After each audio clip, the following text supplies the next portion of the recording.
Robert को खत्म करने के लिए बोला था और तूने इन सबको पकड़ लिया। कौन है ये लोग? हमने रॉबर्ट को हर जगह ढूंढा लेकिन वो कहीं नहीं मिला। ये सब नाना के आदमी हैं, इन्हें बचाने वो जरूर आएगा। उसकी मौत का तमाशा मैं आपको दिखाऊंगा सेठ।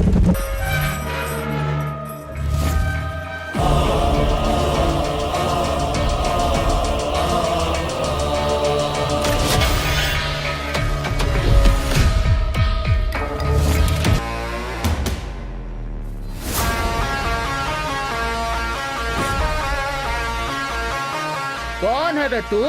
राघव, रॉबर्ट का दोस्त। ओ, तुझे इधर भेजकर वो कहाँ गया? डर के भाग गया क्या? हाँ?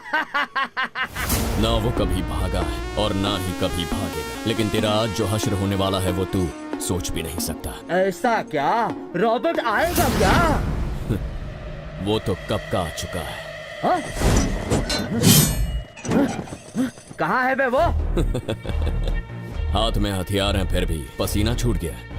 तेरे इसी डर में मौजूद है रॉबर्ट। मारो!